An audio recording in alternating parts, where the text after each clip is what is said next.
अस्सलाम वालेकुम, आप देख रहे हैं GTV न्यूज़ और मैं हूं ज़ारा शफी और मैं हूं फाइका मौज़म। वज़ीर ख़ारजा शाह महमूद कुरैशी का FATF के फैसले पर तहफ़्फ़ुज़ात का इजहार। कहते हैं तयन करना होगा FATF तकनीकी फ़ोरम है या पॉलिटिकल। देखना होगा इस फोरम को सियासी मकासद के लिए तो इस्तेमाल नहीं किया जा रहा। 27 में से 26 नुकात पर हमने मुकम्मल अमल दरामद कर लिया। 27वें नुक्ते पर भी काफ़ी हद तक पेशरफ्त हो चुकी है। पाकिस्तान को ग्रे लिस्ट में रखने की कोई गुंजाइश नहीं बनती। बास कुव्वतें चाहती हैं पाकिस्तान के सर पर तलवार लटकती रहे। अपडेट आपको कर रहे हैं वज़ीर ख़ारजा शाह महमूद कुरैशी की जानिब से FATF के फैसले पर तहफ़्फ़ुज़ात का इज़हार कर दिया गया है। कहते हैं कि अब तयन करना होगा FATF तकनीकी फ़ोरम है या फिर पॉलिटिकल। देखना होगा इस फोरम को सियासी मकासद के लिए तो इस्तेमाल नहीं किया जा रहा। 27 में से 26 नुकात पर हमने मुकम्मल अमल दरामद कर लिया है। 27वें नुक्ते पर भी काफ़ी हद तक पेशरफ्त हो चुकी है। पाकिस्तान को ग्रे लिस्ट में रखने की कोई गुंजाइश अब नहीं बनती।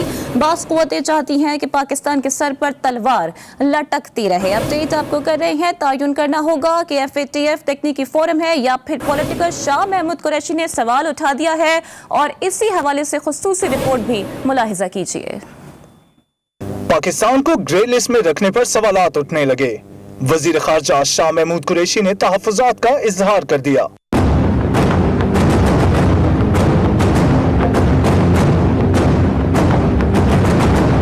वजीर खारजा शाह महमूद कुरैशी ने अपने बयान में कहा कि हमें तयन करना होगा कि क्या सच में FATF एक तकनीकी फोरम है या इसका किसी पॉलिटिकल एजेंडे पर काम हो रहा है। देखना होगा कि कहीं इस फोरम को सियासी मकासद के लिए तो इस्तेमाल नहीं किया जा रहा।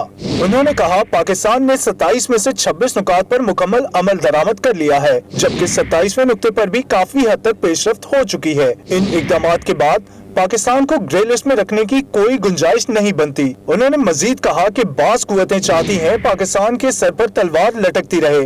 हमने अपने मफादात को पेश नजर रखते हुए इक़दामात उठाए। इसमें पाकिस्तान का भी मफाद है कि यहाँ से मनी लॉन्ड्रिंग नहीं होनी चाहिए। हम भी चाहते हैं कि दहशतगर्दों की माली मुआवनत का तदारुक होना चाहिए। और FATF एक तकनीकी फोरम है या फिर इसे पॉलिटिकल मकासद के लिए इस्तेमाल किया जा रहा है। वज़ीर ख़ारजा शाह महमूद कुरैशी ने न सिर्फ तहफ़्फ़ुज़ात का इज़हार किया है बल्कि इस हवाले से उन्होंने यहाँ पर सवाल भी उठा दिया है। माहिरीन बैनुल-अक़वामी उमूर रहीमुल्लाह यूसुफ ज़ई साहब भी हमें ज्वाइन कर चुके हैं, उनसे मज़ीद बात करते हैं। सर फरमाइएगा कि FATF की जानिब से पाकिस्तान को एक बार फिर से ग्रे लिस्ट में ही रखा जा रहा है। ऑल दो पाकिस्तान की जानिब से 26 नुकात पर मिनो अमल दरामद भी किया जा चुका है, इसके कॉन्सिक्वेंसेस आप क्या देख रहे हैं? देखिए, बात है बैनुल-अक़वामी ताल्लुकात में और इस तरह के मसाइल में सियासत तो होती है, सियासत तो हर जगह पर है। और फिर जब आप के खिलाफ कई मुल्कों ने एक गठजोड़ बना लिया है और आपने अमेरिका को फौजी अड्डे देने से इनकार कर दिया, आपके ताल्लुकात भारत से खराब हैं, जो उसका कमेटी का रुकन है, फ्रांस से ताल्लुकात खराब है, फ्रांस की बड़ी अहमियत है इसमें, ये पेरिस में ही इजलास होता है। तो ये मैं समझता हूँ कि बिल्कुल वो सही कह रहे हैं शाह महमूद कुरैशी, क्योंकि अगर आप देखें मेरिट के ऊपर तो जो चीजें करनी थी वो पाकिस्तान ने कर दी है बड़ी मुश्किल से, बड़ी देर के बाद, लेकिन बिलाखिर वो कर ली है। अभी अगर कुछ एक ही शायद मुद्दा बाकी है तो वो तो पाकिस्तान कर लेगा, उसमें तो कोई मसला नहीं होगा। लेकिन ये एक्स्ट्रा जो उन्होंने काम पाकिस्तान के हवाले किया है, तो इसका मतलब ये है कि वो पाकिस्तान को ग्रे लिस्ट में रखेंगे, ब्लैक में भी नहीं डालेंगे लेकिन वाइट भी नहीं करेंगे, पाकिस्तान के ऊपर दबाव रहेगा। रहीमुल्लाह यूसुफ ज़ई साथ ही मौजूद रहेगा। हमें ज्वाइन किया है lieutenant general retired Amjad Shoaib साहब ने। सर बहुत शुक्रिया GTV को वक्त देने के लिए। सर बताइएगा 26 नुकात तो पूरे कर लिए थे, सिर्फ एक नुकात पूरे नहीं करने में पाकिस्तान को दोबारा ग्रे लिस्ट में डाल दिया गया है। क्या लगता है आपको कि FATF वाकई तकनीकी फोरम है या पॉलिटिकल? देखिए, ये पॉलिटिकल भी नहीं बल्कि ये आलाकार हैं बड़ी कुव्वतों के, अमेरिका वगैरह के, और वो इनको इस्तेमाल करते हैं जहां भी किसी की क्वेश्चन करनी हो, बाजू मरोड़ना हो, उनके ऊपर नाजायज काम करवाने के लिए प्रेशर लाना हो, तो ये उनके लिए इस्तेमाल होते हैं।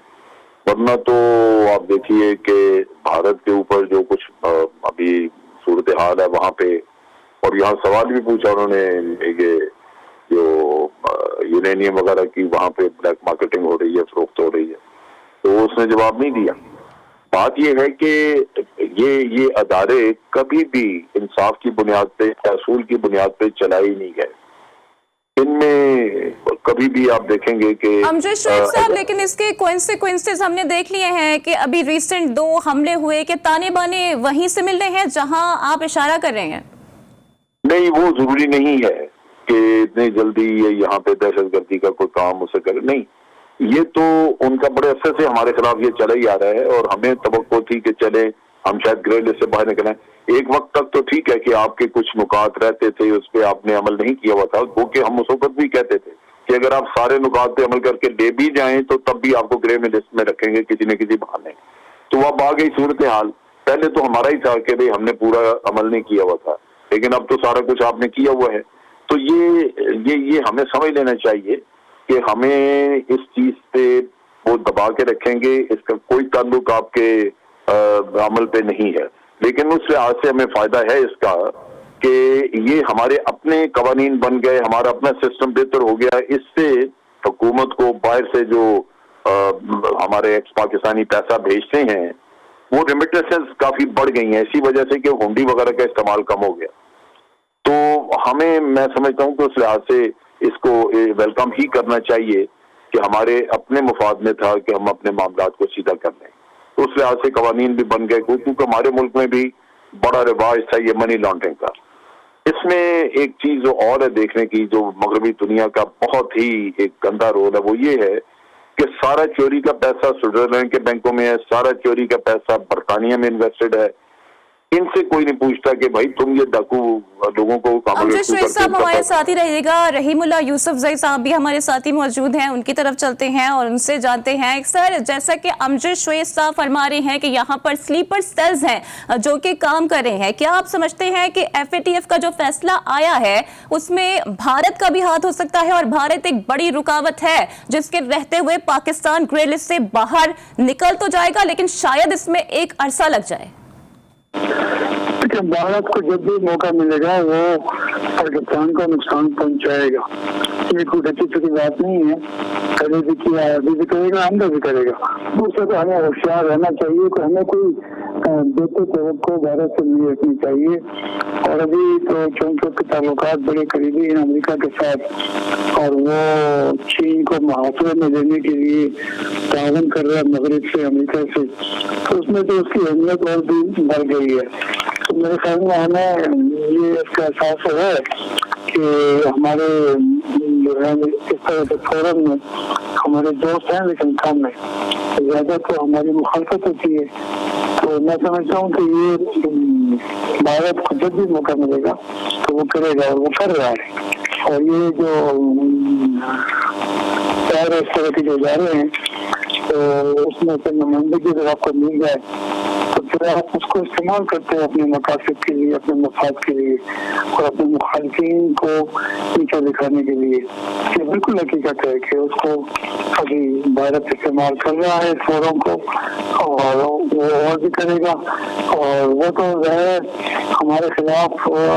बिल्कुल सही कहा आपने, अपने मुफादात के लिए इस्तेमाल करते हैं। हमारे साथ मौजूद थे माहिर बैनुल-अक़वामी उमूर रहीमुल्लाह यूसुफजई, और हमारे साथ मौजूद थे दिफाई तज़कियाकार lieutenant general retired Amjad Shoaib sahab. Update करें आपको कि वज़ीर ख़ारजा शाह महमूद कुरैशी का FATF के फैसले पर तहफ़्फ़ुज़ात का इज़हार, कहते हैं तयन करना होगा FATF तकनीकी फोरम है या पॉलिटिकल। और पाकिस्तान का नाम ग्रे लिस्ट से न निकालने पर पीपल्स पार्टी का भी तहफ़्फ़ुज़ात का इज़हार। कौमी असम्बली से खिताब में नय्यर बुखारी बोले, ग्रे लिस्ट से नाम ना निकालना हुकूमत की कारकर्दगी पर सवालिया निशान है। हमने नेशनल एक्शन प्लान पर अमल से मुतालिक तजवीज़ दी थी, हुकूमत ने पीपल्स पार्टी की तजवीज़ को नज़रअंदाज किया और नताइज सबके सामने हैं। इमरान खान हमारी तजवीज़ पर अमल करते तो हालात मुख्तलिफ होते। हुकूमत की वजह से पाकिस्तान की दुनिया भर में जगहसाई हो रही है। पार्लियामान का मुश्तरका इजलास बुलाकर तमाम हक़ाइक़ सामने रखे जाएं। کہ وزیر اعظم کے انٹرویو نے امریکہ کے ساتھ نئی جہد کا تعین کیا. افغانستان میں پرامن حکومت چاہتے ہیں. افغانستان کے حوالے سے اپنی زمین کسی کو استعمال کرنے نہیں دیں گے. وفاقی وزیر اطلاعات فواد چودھری کی میڈیا سے گفتگو. کہا افغانستان کے ساتھ سرحد پر 90% باڑ لگا چکے. اعظم صاحب کے اس انٹرویو سے ہمارے سامنے آئی ہیں. ایک تو امریکہ کے ساتھ تعلقات کو ایک نئی جوہت بیان کی ہے وزیر اعظم نے, اور یہ کہا ہے کہ ہم سیکیورٹی ریلیشن شپ کے بجائے ایک اقتصادیات کے اوپر مبنی ریلیشن شپ امریکہ سے چاہتے ہیں.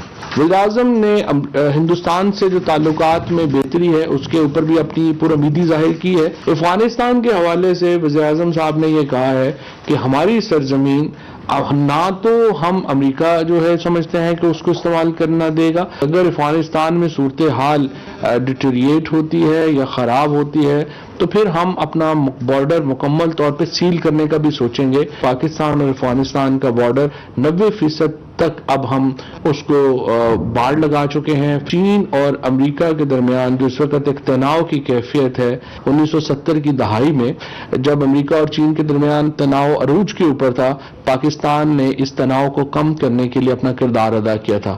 ہم اس کردار کو دوبارہ ادا کرنے کے لیے تیار ہیں. افغان صدر اشرف غنی نے امریکی صدر جو بائیڈن سے ملاقات کی ہے. ملاقات میں افغان مفاہمتی کونسل کے چیئرمین عبداللہ بھی موجود تھے. افغانستان سے امریکی فوجیوں کے انخلاء اور افغانستان کی موجودہ صورتحال پر بات چیت کی گئی. امریکی صدر جو بائیڈن کا کہنا ہے کہ فوج کے انخلاء کے بعد بھی افغانستان سے تعاون جاری رکھیں گے. جو بائیڈن کا مزید کہنا تھا کہ افغانستان کا مستقبل افغانوں کے ہاتھ میں ہے. افغان صدر اشرف غنی نے وائٹ ہاؤس میں صدر جو بائیڈن سے ملاقات کی. ملاقات کے دوران اشرف غنی کی باڈی لینگویج سے ایسا لگ رہا تھا جیسے افغانستان میں ان کی حکومت کے دن گنے جا چکے ہیں.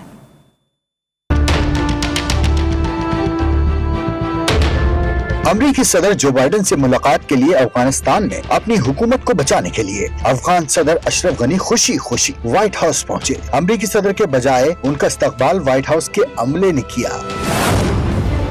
اشرف غنی جو بائیڈن سے ملے, مسافے کے لیے ہاتھ بڑھایا تو اپنے ہاتھ کو دوسرے ہاتھ سے سہارا دیتے رہے. افغان صدر کے ہاتھوں میں ہی نہیں, ان کی سیاسی حکمت عملی میں کمزوری بھی پوری دنیا پر آیا ہے. یہی وجہ ہے کہ وہ امریکی صدر جو بائیڈن کے ساتھ پوری ملاقات میں پیچھے رہے.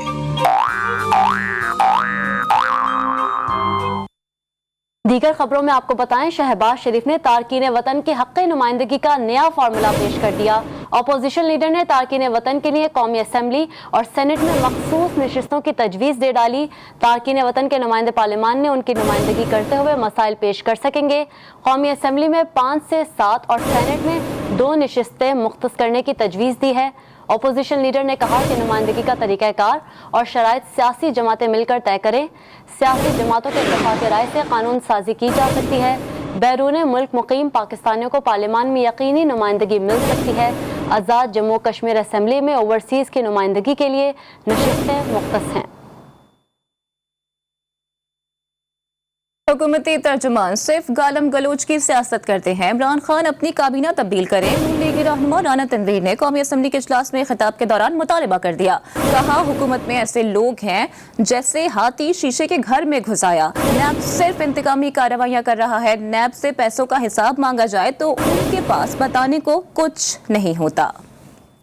یہ انفارچونیٹلی انہوں نے کوئی ترجمان رکھے ہوئے ہیں, وہ بھی ایک بریگیڈ ہے پورا ترجمانوں کا, کہ ایک اوپر سے جھوٹ شروع ہوتا ہے اور نیچے یہ سارے, ایک بات صرف ہے ان میں کہ جتنی یہ گالی گلوچ والا بریگیڈ ان کو آپ کہہ لیں, گالی گلوچ دینا شروع کرتے ہیں. اس شیشے کے گھر میں جس طرح نہیں ہوتا ایک ہاتھی گھس جاتا ہے, اس طرح گورنمنٹ میں یہ گھسے ہوئے ہیں اور ہر چیز کا تہس نہس کر رہے ہیں. اور ایک نیب آپ کا ہے, مجھے بتائیں سوائے انتقامی کارروائیوں کے وہ کیا کر رہا ہے؟ کوئی ایسا اس نے آج تک کام کیا جس سے آپ ستائش کی کہ اس کو کوئی کارکردگی کی بات کر سکے؟ قومی اسمبلی کے اجلاس میں لیگی رہنما رانا تنویر کی وفاقی وزیر امور کشمیر و گلگت بلتستان علی امین گنڈاپور سے تلخ کلامی. مطالبات زر پر اپوزیشن نے کٹوتی کی تحریک پیش کی تو وزیر خزانہ نے کٹوتی کی تحریک کی مخالفت کر دی. علی امین گنڈاپور نے کہا تم مجھے جانتے نہیں ہو, جس پر رانا تنویر نے سوال کرتے ہوئے کہا تم وہی شہد کی بوتلوں والے ہو نا. تلخ کلامی بڑھی تو اسپیکر اسد قیصر نے مداخلت کر کے پی ٹی آئی رہنما کو خاموش کرا دیا. ये जो शख्स है ना, इसने तो कश्मीर फतह कर लिया है ना, ये आया तो वो कश्मीर दूसरा भी जा रहा है। जी प्लीज, ये इसकी कारकर्दगी है। No cross talk please. Ali बैठ जाए प्लीज। राना और मैं तुम बड़ा जानना, तू शायद ये बोतला है। Address the chair please, address the chair please. आप तशरीफ रखें प्लीज, तशरीफ रखें, तशरीफ रखें प्लीज, तशरीफ रखें प्लीज।